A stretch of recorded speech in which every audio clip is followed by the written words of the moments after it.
Ada dua hal yang mau kita lihat di video ini. Yang pertama, gimana cara menggunakan header dan footer.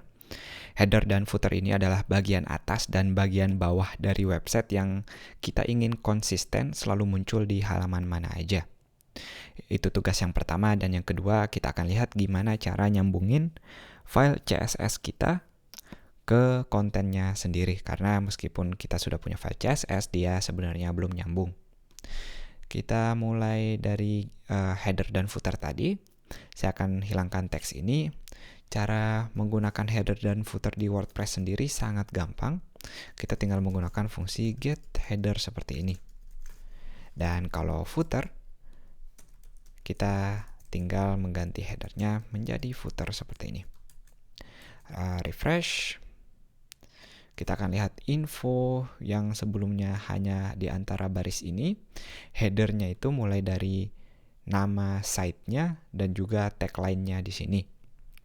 Tagline ini kalau mau diubah, silahkan ke bagian settings, lalu general. Di sini ada site title-nya kalau mau ganti judulnya, dan juga tagline tadi. Misalnya tagline-nya saya ganti jadi tempat belajar web programming. Lalu kita save. Tagline-nya juga akan berubah seperti ini. Dan footer hanya informasi detail tentang WordPress di sana. Tentu pertanyaannya gimana kalau kita mau bikin dia lebih fleksibel, kita nggak mau kayak gini aja. Sangat mudah. Kita tinggal ke bagian foldernya, lalu kita bikin file baru. Yang pertama namanya header.php, dan bisa ditebak yang kedua namanya footer.php. Untuk header, karena dia akan selalu muncul di awal, maka kita akan menggunakan tag HTML biasa, di mana ada doctype, ada head, dan juga body, tapi penutup body dan HTML-nya kita pindahkan ke footer. Seperti ini. Karena meskipun dia terpisah, dia sebenarnya akan jadi satu file semuanya nanti. Ada beberapa info yang bisa kita masukkan. Kita mau bikin dia dinamis. Yang pertama judulnya misalnya. Title di sini adalah title yang kita lihat di bar ini. Kita bisa ambil dari PHP, lalu blog info, name seperti ini.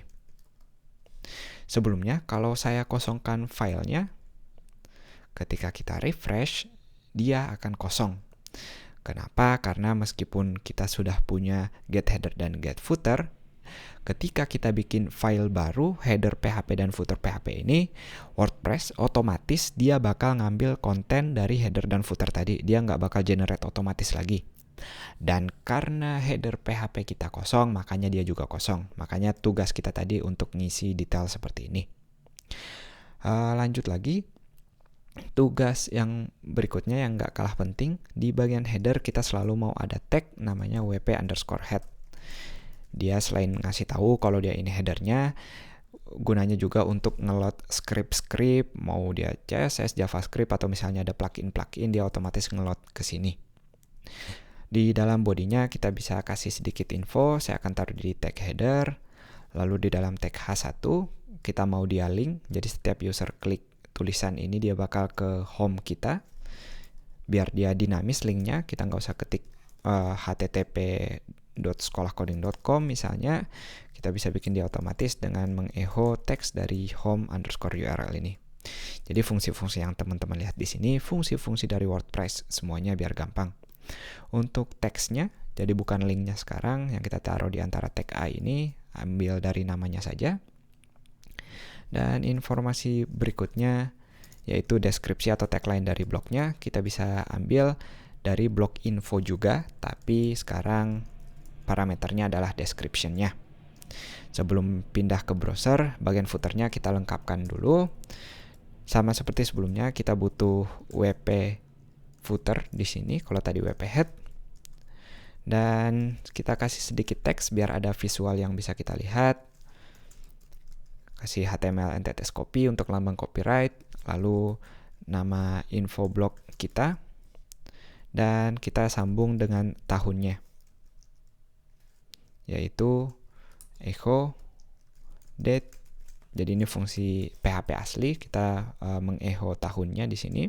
Kalau mau dipisahkan, kita bisa tambahkan string biasa, misalnya tambah titik, garis seperti ini. Kita refresh sekarang. Kita akan lihat header dan footer kita berhasil di sana yang baru kita buat, di mana ini blog infonya, title-nya, dan juga tagline tadi. Semudah itu kita bekerja dengan WordPress. Tugas kedua kita yaitu mengubah CSS-nya. CSS-nya kita butuh satu file baru. Header dan footer sendiri bisa kita tutup sebenarnya. Kita butuh file baru. Ketik Ctrl N atau Command N, lalu kita save menjadi functions pakai s.php. Semua fungsi-fungsi nanti akan kita taruh di sini. Selalu buka dengan tag PHP. Untuk yang pertama, untuk load script. Jadi mau dia CSS atau JavaScript, kita butuh fungsi ini. Kita bikin fungsinya dulu, fungsinya bebas namanya misalnya load file. Saya kasih nama di sini. Dalam load file ini fungsi dari WordPress WP-enqueue style untuk ngeload CSS.